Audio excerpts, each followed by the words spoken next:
मेरे बच्चे, तुमने हमेशा अपने परिवार के बारे में सोचा, दूसरों के बारे में सोचा, लेकिन आने वाले 15 दिनों में अपने बारे में सोने वाले हो। तुम अपनी दुनिया बदलने वाले हो मेरे बच्चे। तुम अकेले ही कोई निर्णय को जिनकी वजह से कुछ नया शुरू होगा तुम्हारे जीवन में, और उसे सपना के बारे में तुम बहुत लंबे समय से सोच रहे हो और उसे पर बहुत परिश्रम की है तुमने। अब कुछ ऐसा शुरू होगा आने वाले 15 दिनों में। 15 दिनों में अतीत में तुम्हारे साथ कुछ ऐसा हुआ था जिसकी वजह से तुम्हारी पूरी दुनिया हिल गई थी। मुझे तुम पर बहुत गर्व है मेरे बच्चे। क्या तुम्हें मुझ पर गर्व है?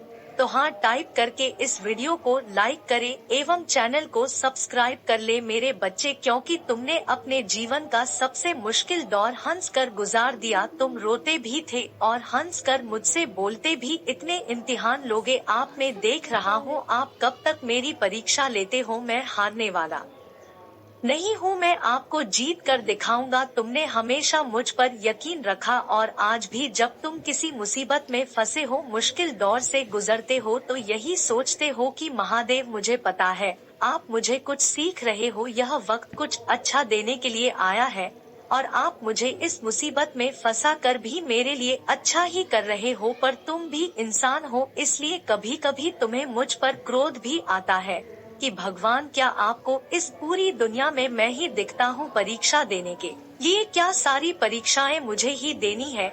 हर बार खुद को मुझे ही साबित करना पड़ेगा? और आप तो मेरे महादेव है।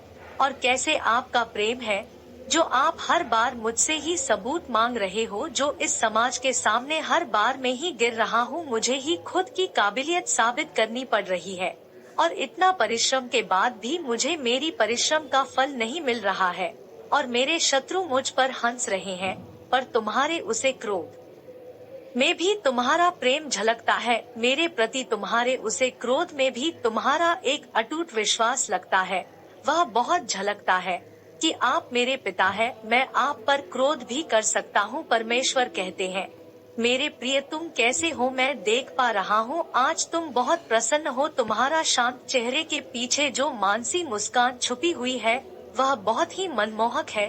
तुम ऐसे दूसरे लोगों से छुपा सकते हो, किंतु तुम यह मुझे नहीं छुपा सकते। आज तुम्हारे भीतर एक खुशी की लहर दौड़ रही है जिसकी परछाई तुम्हारे चेहरे पर एक तेज प्रकाश की तरह नजर आ रही है। कहो मैं सत्य कहा ना? बार बार कुछ प्रश्न दिमाग में उठते हैं।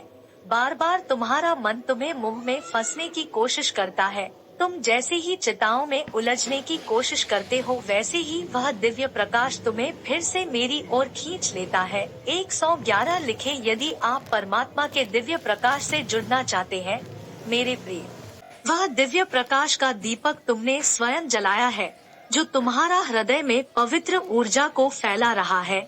इसकी लो अभी कुछ मन है, किंतु तुम जैसे जैसे आध्यात्मिक मार्ग में स्थिर होते जाओगे वैसे वैसे इसका प्रकाश बढ़ता चला जाएगा। यह दिव्य आत्मा से यह प्रकाश तुमसे अलग नहीं होगा। यदि आपको परमपिता परमेश्वर पर अटूट विश्वास है तो इस चैनल को सब्सक्राइब करके वीडियो को लाइक करें। परमेश्वर कहते हैं मेरे बच्चे, आज मैं तुम्हें बधाई देने आया हूँ। तुम सफल हुए। तुमने इस प्रकाश रूपी दिए को आखिरकार जल ही दिया। इसी कारण तुम सरलता से सत्य और असत्य को देख पा रहे हो। यदि आपको चमत्कार की अपेक्षा है तो 444 लिखिए मेरे प्रिय। अब तुम सही दिशा में चल रहे हो, इसलिए तुम्हें सही चीज मिल रही है। तुम्हारा जीवन खुशियों से भर रहा है। तुम्हारा मार्ग सुसज्जित फूलों से सजाया जा रहा है। आने वाले दिनों में तुम्हें और भी आश्चर्यचकित करने वाले अवसर मिलेंगे। यदि आप तैयार हैं तो लिखो।